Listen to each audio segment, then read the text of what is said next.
Are you in advertising because of the money? What money? What money? What money? I'm joking. No. Give this man an agreement. I'll always remember the Fern Leaf ad. The one where she sings to the mom, like the ibu, ibu. Oh yeah, even I remember. Yes. To hatiku. Yeah, it's so nostalgic. It's heartwarming, and I love ChatGPT. My chat is called Marv. He has a persona on its own. I scold him, I curse him, we fight, we argue, everything. I think it may sound a little crazy saying that your AI has a persona and everything, but yeah, that's the way I treat him. That's the way how my life is with Marv. I'm going to play you another very interesting video. Okay. This is from India. Let's just look at the video. Okay. I'm intrigued. Oh, wow.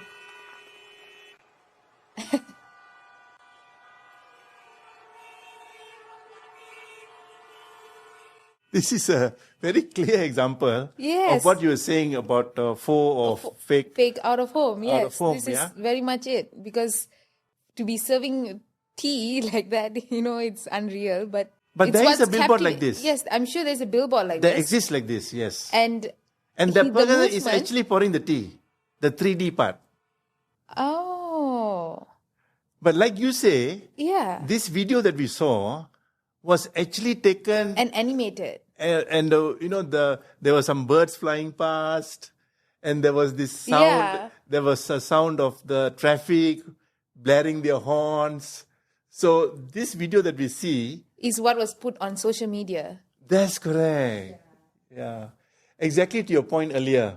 Yes, is to create a whole scene Yes. to it.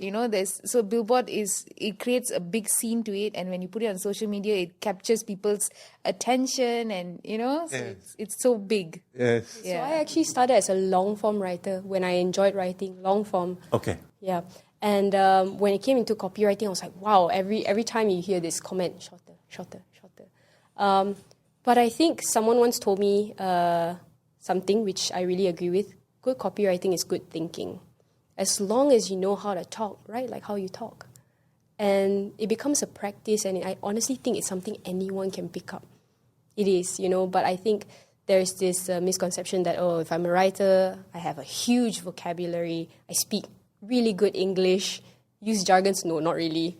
This is how I talk, and this is how I intend to write. And, you can use all sorts of, punctuations to make it sound like how you talk. The M-dash is a wonderful thing. Oh my God, I can go on and on about the writing also myself. I don't think people are that obsessed with advertising. Fundamentally, people don't like ads. Let's just put it out there. Yes.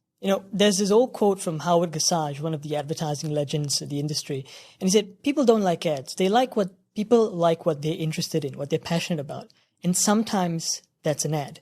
So if you look at the consumer landscape, advertising has always played in the space of the mind of the consumer. What are they into? What are the mediums they like? And we insert brands and messaging within these platforms. And that's how we're able to get people interested, is when we sort of adjust ourselves on the same playing field as they're at.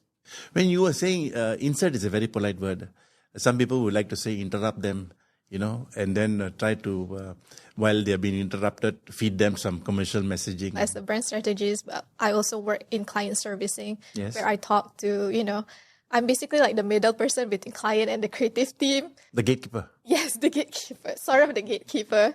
So I've had instances where like client would revert back or would text me at like 1 a.m. in the morning and be like, hey, can we get this done in like 2 minutes or like in like an hour? There was one time I remember vividly, a client texted us at like 8:56 p.m. And then they asked to revert back by 9 p.m. And we're like, that's like 4 minutes. There's only 4 minutes for us to get it done. So, and then I had to be like, hey, I had to like contact my creative team and be like, hey, I'm so sorry. I know it's so late night and I know like, because they have their own, You got another 2 minutes. yeah, they have like their life outside work. And I'm like, I'm so sorry, but like, can we get this done quickly and everything? So I think it's just managing both sides of it. I mean, Well, if that revision, so-called, or change, is going to it makes a big difference, then of course everybody comes to the Yeah, party. it's understandable, but sometimes it's just like, oh, can you like remove this full stop? Yeah. And they're like, oh my God, seriously? I know what you mean. So you gotta like, I mean, you gotta have that balance of like, you want to stand by, for your creative team because it's ridiculous sometimes, but at the same time, you want to deliver your best quality to the client. So it's just knowing the middle ground of that. I basically see it as a tool because at the end of the day, AI is something that will help us to come up with visuals. But if, let's say, for example, I think like I usually see this meme online where if you let clients to work on, like use AI to come up with something that they want, usually the joke is that, oh, the client don't really know what they want. So you can't say, okay, I want this logo, but I want to make this logo color pop, for example, and the AI is not going to register that. So I think in order to use AI efficiently, you also need to have a fundamental basis of creative thinking, of creative problem solving in order to make it an effective tool. So I don't think AI can just replace graphic designers like that. I think it takes more than that. Yeah. That's very interesting. There's a lot of talk about AI.